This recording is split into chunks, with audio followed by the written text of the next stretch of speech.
बुलेटिनच्या सुरुवातीला बातमी आहे मुंबईतली आणि बातमी अशी आहे की कलानगर आणि त्या परिसरातली वाहतूक कोंडी सोडवण्यासाठी बांधण्यात येत असलेल्या कलानगर उड्डाणपुलाचं आज मुख्यमंत्री उद्धव ठाकरे यांच्या हस्ते काही वेळातच लोकार्पण होणार आहे। मुंबई महानगर प्रदेश विकास प्राधिकरणाकडून 2017 मध्ये या पुलाच्या बांधकामाला सुरुवात झाली होती। या उड्डाणपुलामुळे कलानगर जंक्शनवरील वाहतूक कोंडी सुटून वाहतूक सुरळीत व्हायला मदत होऊ शकेल। वाहतुकीच्या वेळात 10 मिनिटांची बचत होईल असा अंदाज व्यक्त केला जातोय। मुख्यमंत्री उद्धव ठाकरे आणि उपमुख्यमंत्री अजित पवार हे कलानगर उड्डाणपुलाच्या लोकार्पणासह शिवडी ते वरळी फ्लायओव्हर प्रकल्पाचं भूमिपूजन आणि बीकेसी सायकल ट्रॅक आणि पदपथाच्या पथदर्शी प्रकल्पाचं लोकार्पण त्याचबरोबर स्मार्ट वाहनतळ प्रकल्पाचं देखील काही वेळातच उद्घाटन करणार आहे। त्यामुळे आताच्या महत्त्वाच्या घडामोडी आणि मुंबईतल्या या कार्यक्रमाविषयी अधिक माहिती घेऊयात। आमच्या प्रतिनिधी सुष्मिता बदाणे आता आपल्या सोबत आहेत। सुष्मिता, मुंबईकरांसाठी हे सगळेच प्रकल्प अत्यंत महत्त्वाचे असणार आहेत। काय या कार्यक्रमांविषयी अधिक माहिती आणि कशा रीतीने या सगळ्याच प्रकल्पांमुळे किंवा मुंबईकरांना त्याचा फायदा होईल आणि वाहतूक कोंडी सुटण्यासाठी किंवा कमी करण्यासाठी याची मदत होऊ शकेल असं वाटतं? आपण जर बघितलं तर कलानगर परिसरामध्ये कायमच गर्दी आपल्याला वाहनांची संध्याकाळच्या वेळेला पाहायला मिळते आणि म्हणूनच या परिस्थितीवरती नियंत्रण आणण्यासाठी MMRDA कडून बांधण्यात आलेला हा जो कलानगर फ्लायओव्हर आहे, हा उड्डाणपूल अतिशय महत्त्वाचा आहे। हा थेट वरळी सिलिंग जो आहे, बँड्रा वरळी सिलिंगला जोडणारा पूल आहे आणि यामुळे कदाचित वाहतूक कोंडी ही कमी होणार आहे। आजच्या या दिवसभरामध्ये जर आपण बघितलं तर मुख्यमंत्री उद्धव ठाकरे, उपमुख्यमंत्री अजित पवार यांच्यासह अनेक मंत्री जे आहेत ते सहभागी होऊन या फ्लायओव्हरचं उद्घाटन करणार आहेत। सोबतच शिवडी ते वरळी या किंवा बँड्रा या परिसरामध्ये असणारी जी एकूणच वाहनांची गर्दी आहे याला लक्षात घेत शिवडीचा फ्लायओव्हरचं सुद्धा भूमिपूजन आज होणार आहे। स्मार्ट वाहनतळ जे BKC मध्ये बनवण्यात आलेलं आहे त्याचं उद्घाटन होणार आहे, त्याचं लोकार्पण होणार आहे आणि खऱ्या अर्थाने हा जो कार्यक्रम आहे तो 11:30 नंतर प्रामुख्याने होणार आहे। परंतु आत्तापासूनच जर आपण बघितलं तर सगळी तयारीला सुरुवात झालेली आहे। रस्त्याचं सुशोभीकरण करण्यात आलेलं आहे।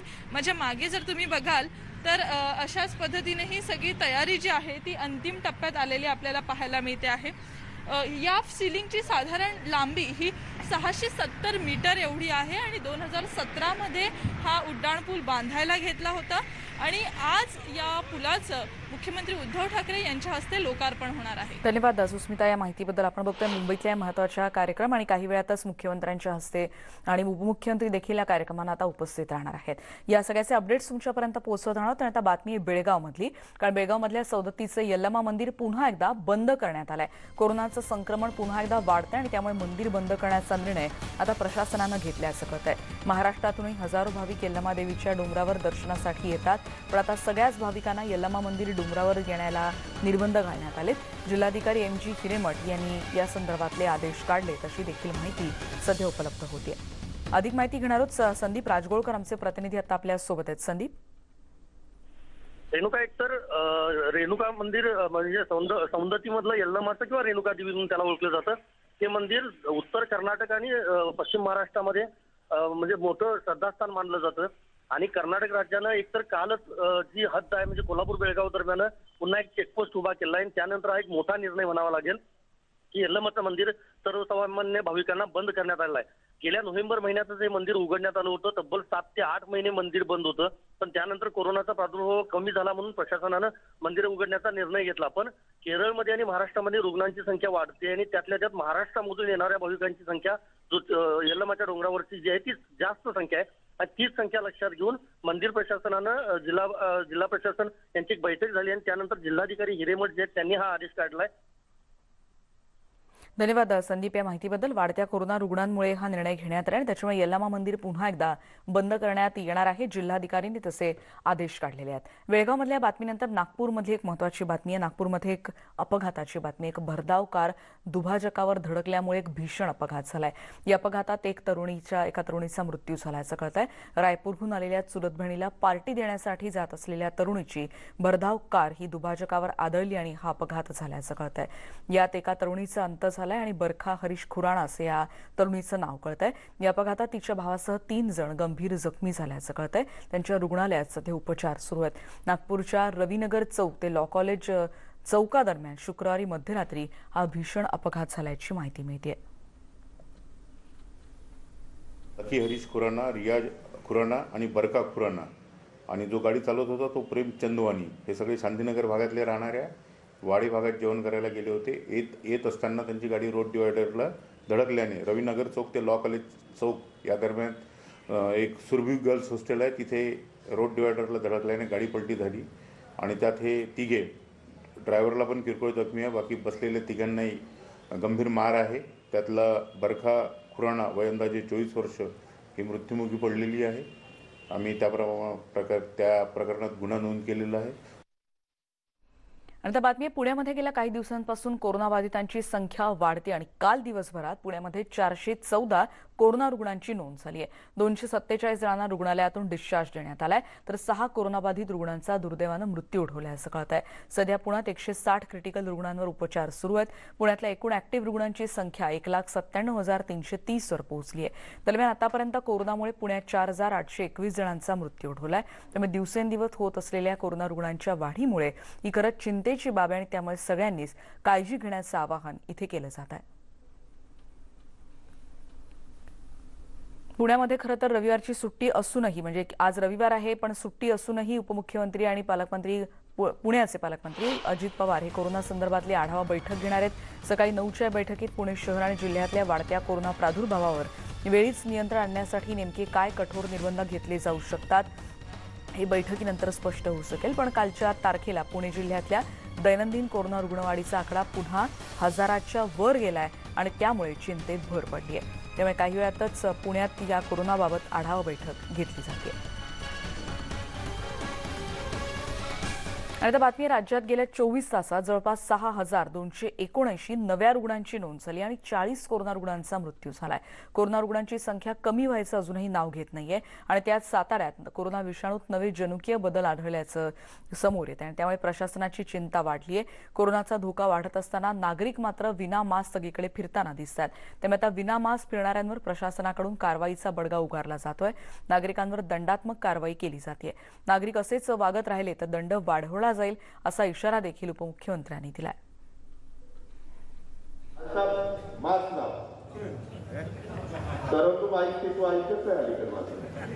तर त्याच्यामध्ये आपण सगळ्यांनी मास्क लावा, काळजी घ्या बाबांनो. फार महत्वाचं काम आहे. आपल्या बारामती कुठेही नियमांचं पालन करताना दिसत नाही असं होता कामा नये. आणि आता मास्क न लावणाऱ्यांना दंडही लावला जाईल, पण तो उद्याच्याला जाहीर करतो किती दंड काय. पिंपरी चिंचवडला, पुण्याला, पुणे ग्रामीणला. तर दंड भरण्याची वेळ स्वतःवर येऊ नका आणि त्याची अंमलबजावणी सक्त करणार. नाहीतर सकाळी चालायला गेल्यावर काय बघतोय कोण करून धडा धडा धडा मास्क काय नाही चालायला वगैरे जातात, तसं करू नका. आणि ह्या पुण्यातल्या बातमीनंतर पुढची बातमी अशीच मुंबईतली, कारण बेफिकीर आणि बेशिस्त मुंबईकरांनी जर मास्क घालण्याची शिस्त पाळली नाही तर त्यांना सध्या 200 रुपये असलेला दंड वाढवून तो 2,000 ते 10,000 रुपयांपर्यंत वाढवला जाईल असा इशाराच आता मुंबईच्या महापौर किशोरी पेडणेकर यांनी दिलाय. सध्या मुंबईत स्वतः महापौर रस्त्यांवर उतरून विना मास्क फिरणाऱ्या नागरिकांना मास्क घालण्याची विनंती करतात. पण काही बेशिस्त नागरिकांमुळे इतर शिस्तप्रिय मुंबईकरांचं आरोग्य धोक्यात येत आहे. त्यामुळे महापालिकेला आता कठोर पावलं उचलावी लागतील असा इशाराही महापौरांनी दिलाय. खरं म्हणजे नियोजन नाहीये अजून तरी, आम्ही तो विचार केला नाहीये. पण व्यक्तिगत मला असं वाटतं, जर ही लोक खरं 200 रुपयाला पण ऐकत नसतील तर 5,000, 10,000, 4,000 असा दंड आकारला पाहिजे, जेणेकरून एकदा खिशाला कात्री लागते असं जर कळलं तर किमान जे बेधुंद लोक आहेत, जे बेजबाबदार लोक आहेत, ते बरोबर मास्क वापरायला सुरुवात करतील. तर माझं व्यक्तिशः मत असं आहे, खरंच मी आयुक्तांशी बोलणार आहे किंवा वरिष्ठांशी, की खरंच असे आता दंड लावायला सुरुवात केली पाहिजे. माझ्या एक लक्षात आलंय की मैदानात ही सगळी तरुण पिढी आहे. ही तरुण पिढी बऱ्यापैकी चांगलं काम पण करत असते आणि स्वतःचं खेळाच्या माध्यमातून मनोरंजनही करत असतं. माझा असा विचार आला की आपण यांच्याशी संवाद साधावा आणि संवाद साधत असताना ज्याच्याकडे मास्क नाही आहे त्यांना मास्क द्यावे, ज्यांनी रुमाल लावला आहे त्याला मास्क द्यावा. जेव्हा मी सांगते मास्क लावा तर मी ज्याच्याकडे नाही त्यालाही दिला पाहिजे. ते पण मला सोशल मीडियाच्या माध्यमातून सूचना आली, त्याचं मी पालन करते. आणि आता पुढची बातमी आपण बघणार आहोत. देशातल्या राष्ट्रीयकृत बँका अडचणीत आल्यात. पंतप्रधान नरेंद्र मोदी कधी कोणता निर्णय घेतील काही सांगता येत नाही आणि केंद्र सरकारच्या परवानगीने सेटलमेंट केली जाते अशी घणाघाती टीका उपमुख्यमंत्री अजित पवार यांनी केंद्र सरकारवर केली. तर दुसरीकडे राज्य सहकारी बँक नफ्यात असल्याचं समोर येत आहे. आमचा दोष नसताना आम्हाला दोषी ठरवण्याचा प्रयत्न केला असं देखील उपमुख्यमंत्री अजित पवार यांनी काल म्हटलंय.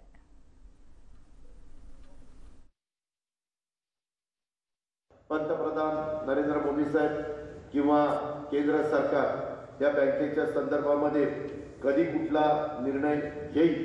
जशा खाजगी बँका पण मर्ज करायला लागलेले, राष्ट्रीयकृत बँका पण काही अडचणीमध्ये आल्या. खरं तर त्यांचं कुठंच काही येत नाही. मित्रांनो, कधी कधी काही लाख कोटी रुपये मोठ्या मोठ्या उद्योगपतींना दिलेले केंद्र सरकारच्या परवानगीनं त्या ठिकाणी सेटलमेंट केली जाते. आमचा दोष नसताना काही आमच्यावर बाबा हे या रकमेला जबाबदार आहेत असं करून त्याच्यामध्ये आम्हाला दोषी ठरवण्याचा प्रयत्न केला.